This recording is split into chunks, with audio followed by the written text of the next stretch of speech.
Hola, mi nombre es José Luis Rubio y este es un video sobre generalidades del cartílago. Si no estás suscrito, considera suscribirte. ¿Qué es el cartílago? El cartílago es un tejido conjuntivo especializado. A grandes rasgos, no es más que un tejido conjuntivo y que está especializado, lo que quiere decir que tiene una función específica, que al principio es un simple tejido conjuntivo que después cumple una función específica. Aquí vemos, por ejemplo, una rodilla donde sí se encuentra cartílago y cómo se vería con un problema donde el cartílago se va desgastando, que ya lo checaremos más adelante. Características del cartílago. Principalmente el cartílago hialino, que es el más abundante, tiene un aspecto lechoso. Lechoso quiere decir que tiene un color blanquecino, un color blanco. Tiene una distribución principalmente en articulaciones, tráquea y tabique nasal. Por ejemplo, aquí podemos ver el cartílago nasal. Y en articulaciones, como en la imagen anterior, abunda mucho en articulaciones, principalmente. Y es avascular, lo que quiere decir que no hay vasos sanguíneos que estén llevando los nutrientes o estén quitando los desechos. No hay arterias ni venas que lleguen directamente a este cartílago. Pero, pues, como todo tejido necesita una forma para nutrirse, para conseguir esos nutrientes, y si no es por vascularización, si no es por vasos sanguíneos, por arterias y venas, se nutre en este caso por difusión de líquido sinovial. El líquido sinovial eh, consigue esos nutrientes gracias a la vasculatura del hueso subcondral, lo que quiere decir que el hueso que está abajo del cartílago sí tiene vascularización.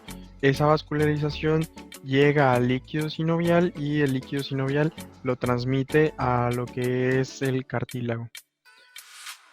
Otra de las características es que en su matriz tiene principalmente colágeno tipo 2, aunque también tiene otros tipos de colágeno, pero principalmente es colágeno tipo 2, es el más común. Tiene gran proteoglucanos, aunque también hay proteoglucanos más pequeños, pero principalmente la mayoría van a ser proteoglucanos de tamaños grandes y otras proteínas. Es 70% agua y es hipocelular, lo que quiere decir que la célula, la principal, que viene siendo los condrocitos, aquí vemos, solo constituyen de 1 a 2% del volumen total del cartílago. Lo demás está formado por colágeno y por proteoglucanos. Por ejemplo, aquí podemos ver un condrocito. Aquí en la imagen de la derecha vemos cómo de manera ilustrativa solo este es un condrocito y abajo hay otro condrocito para toda esta sustancia que vendría siendo el cartílago, para todo este tejido. Entonces, pues tiene muy poco, pero esto es necesario ya que el condrocito es la célula principal, a pesar de solo ser una pequeña parte, a pesar de estar constituido 70% por agua, el condrocito es la célula principal que mantiene todo este tejido, mantiene en equilibrio de bajo recambio, lo que quiere decir que ayuda a mantener el tejido vivo y a utilizar la menor cantidad de cosas, o sea, para que sea más productivo con menos. Entonces, prácticamente los condrocitos lo mantienen con vida. ¿Cuál es la función principal, las funciones principales del cartílago? Bueno, la función principal es la de apoyo estructural. Por ejemplo, lo que veíamos del tabique nasal, en las partes de las orejas, en la tráquea, eso sería un apoyo estructural. También, por ejemplo, en el cartílago hialino hablamos de movimientos de baja fricción, que sería, por ejemplo, en la imagen de la rodilla, o en otras articulaciones, donde al recubrir la articulación ayuda a que haya un mayor deslizamiento, lo que si no estuviera este cartílago, chocaría hueso con hueso y provocaría problemas. De eso vamos a hablar un poco más adelante. La capacidad de responder a estímulos es una función importante, ya que podemos ver que puede responder a estímulos mecánicos, factores de crecimiento y citocinas. Los factores mecánicos pueden ser, por ejemplo, estos estímulos que hablamos de las articulaciones, los de movimientos de baja fricción. Por ejemplo, en factores de crecimiento, vemos aquí la imagen de abajo, que es una osificación endocondrial, donde desde que naces, principalmente el ser vivo, el ser humano, está formado por cartílago principalmente, y por ejemplo, desde un pequeño feto, este es el caso de un hueso fetal, está formado principalmente por cartílago, y conforme va creciendo, se va osificando, este cartílago se va yendo a las orillas y la parte del medio se va haciendo hueso.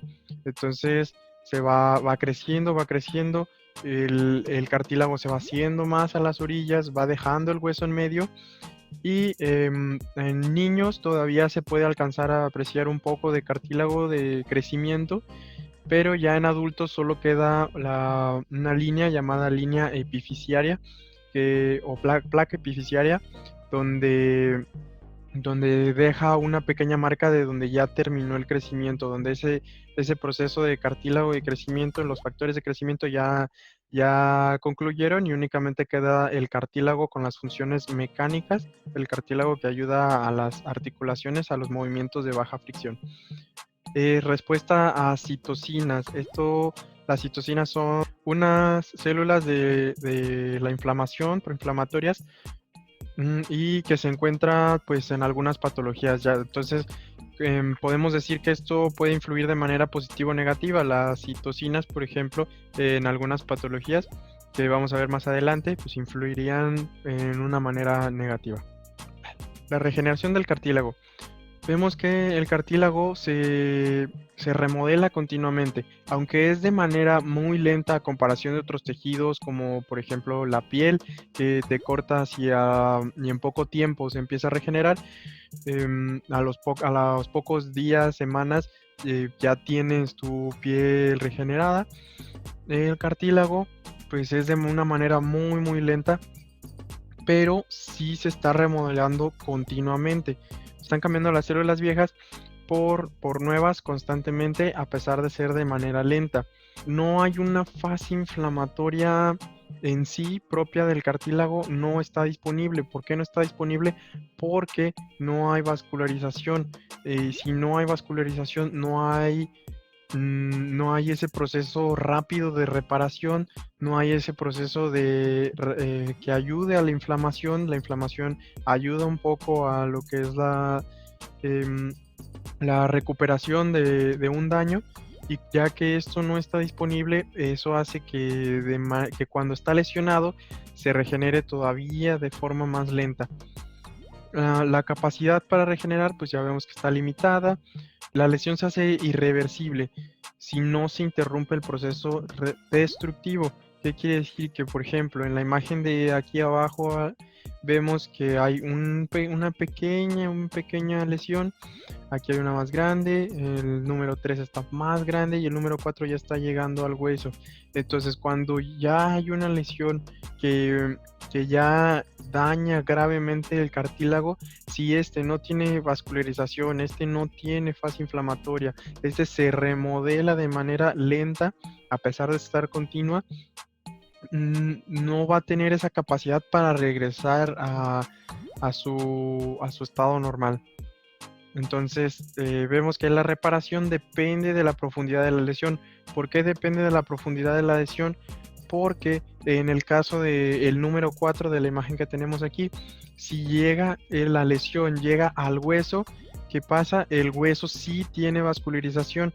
Entonces, al hueso, al tener vascularización, logra irradiar a esta zona logra mandar la fase inflamatoria, logra mandar nutrientes, logra irrigar la sangre y formar estructuras que ayuden a regenerar este cartílago. Pero no logra regenerarse de manera adecuada y suele sustituirse este cartílago hialino, que es blando en cierto punto, se suele sustituir por fibrocartílago. Una analogía similar a lo que es una cicatriz y cicatriz queloide, donde te cortas, por ejemplo, y a algunas personas puede cicatrizar y a otras les puede quedar una cicatriz queloide, que es una cicatriz más dura, más rígida, que es difícil de tratar. Entonces sería una analogía parecida a lo que es el cartílago, no lo mismo, pero parecido, donde cuando ya hay una lesión muy grave, ese cartílago que vuelve a salir, sale fibroso, sale duro, sale denso. Ahora, técnicas de reparación. ¿Cuáles son las técnicas que se utilizan para ayudar a reparar el cartílago? Bueno, el lavado de la articulación, que es básicamente abrir un poco la articulación. Ya hay técnicas para no abrir completamente, sino solo por un pequeño orificio, y limpiar y extraer todos los pedacitos de cartílago que llegaran a quedar. Desbridamiento de tejido, pues esto básicamente es, si ya está dañado, escarbar todavía más, sería como, en el caso de estas imágenes, sería como si tu lesión está como en el número 3, escarbar un poco más y llegar a este número 4, esto con el fin de llegar al hueso para encontrar esa vascularización y que se logre regenerar, aunque la regeneración no sea propiamente cartílago hialino, sino cartílago fibroso o fibrocartílago. También en algunos casos se hace una microfractura del hueso subcondrial. Esto sería similar a lo del desbridamiento, pues se hace una pequeña fractura para que el hueso al regenerarse vascularice y ayude también al cartílago. También trasplantes de injertos osteocondrales, autólogos o halógenos, o sea, quiere decir que pueden ser del mismo cuerpo, de otras partes del cuerpo, o halogénicos, pues sería de otras personas o de otras o de cadáveres. Reemplazo total de la articulación, pues esto ya sería un tratamiento definitivo, sería una prótesis como tal, quitar todo desde el hueso y poner ya una prótesis. A pesar de que hay varios métodos, todos estos tienen tasas de éxito variables, lo que significa que ninguno es 100% seguro que vaya a funcionar. Algunos pueden funcionar más que otros y todo depende tanto de la persona como de la forma que se realice y de las condiciones en las que se encuentre.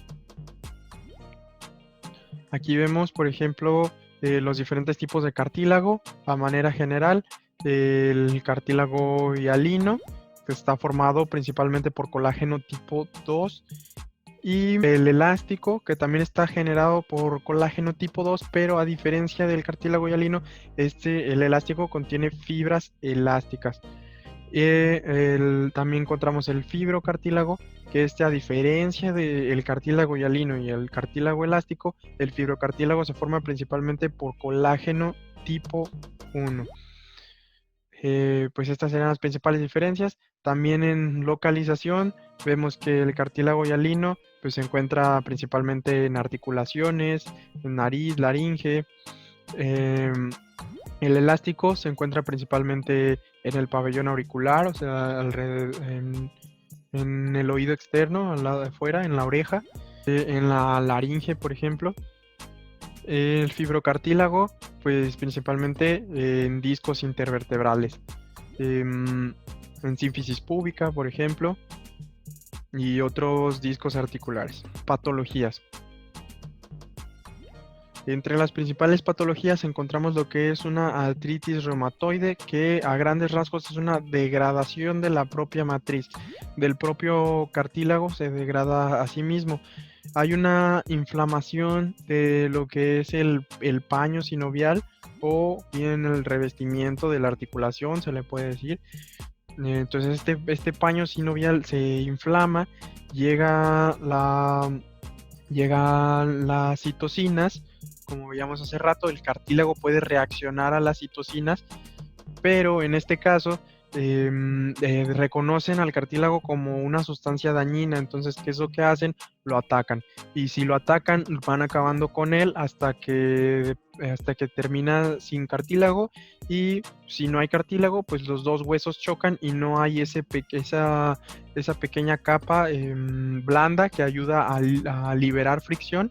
Entonces, si no ayuda a liberar fricción y están chocando los huesos, pues va a haber fricción y eso es doloroso. Otra es la osteoartritis o también llamada artrosis, donde hay simplemente un desgaste de la articulación, un desgaste del cartílago que pues va a ir acabando con el cartílago lentamente. Va dejando expuesto el hueso, pues si va dejando expuesto el hueso hay fricción, y pues también dejando en claro que si está habiendo esta fricción hueso con hueso constantemente, se va a ir desgastando. Una de las cosas que se hacen para acabar de tajo con esto es una artroplasia, que pues vendría siendo la sustitución de la articulación ya como tal, que pues ayuda a que lentamente siga esto, a que siga doliendo y todo eso. Entonces sería pues ya sustituir la articulación como tal, que muchas veces es la manera de tratar esta condición. Otra de las afecciones comunes es la costocondritis, que pues básicamente es una inflamación del cartílago que está alrededor de las costillas, el que une al esternón con las costillas. Y pues esto puede darse ya sea por algún golpe, por respiraciones, pues es relativamente común. Otra condición es la hernia. Como vimos, el disco es cartílago de tipo fibroso, y pues esto se da principalmente por posturas, por sobrecargas en la columna, que van presionando estos discos hasta que rompen el anillo fibroso de esta zona y dejan salir lo que se llama núcleo pulposo. Esto sería la hernia como tal, la ruptura de esta parte, y esto puede llegar a presionar nervios, a pinzar nervios, lo cual pues es doloroso, ya que irradiaría el dolor, el malestar a todo lo que es el camino del nervio, dependiendo de dónde sea la zona lesionada. Y pues son principales en L4 y L5. Acondroplasia, bueno, como vimos, el cartílago también influye mucho en lo que es el crecimiento de los huesos, en el alargamiento de los huesos. Entonces, en la acondroplasia, los condrocitos no se pueden proliferar. Si no se pueden proliferar, no pueden ayudar a esa placa epifisaria de la que hablábamos a que la parte del medio se siga haciendo hueso y las orillas vayan extendiéndose. No puede ayudar al crecimiento. Y pues se ve afectado y se ve como en este tipo de condiciones. La policondritis recidivante, una de sus características es que la etiología es desconocida. Tampoco hay pruebas específicas para este diagnóstico, pero Pues se caracteriza o se reconoce porque pues es un desorden en el cartílago se inflama, se deteriora y pues es más común en oídos, en nariz, en válvulas del corazón, caja torácica, entre otras cosas. Y por último vemos los tumores, que los tumores pueden ser tanto benignos o como cancerígenos. Los benignos son los considerados no cancerígenos. Y pues los que sí vendrían siendo cancerígenos, los tumores cancerígenos del cartílago también se le llama condrosarcoma. Y pues bueno, esto sería todo. Esta sería la bibliografía por si la gustan consultar. Y pues mucho gusto. Trataré de hacer una pequeña autoevaluación, dejar el link para que ustedes mismos puedan checar el aprendizaje obtenido en este video. Y pues eso sería todo. Muchas gracias.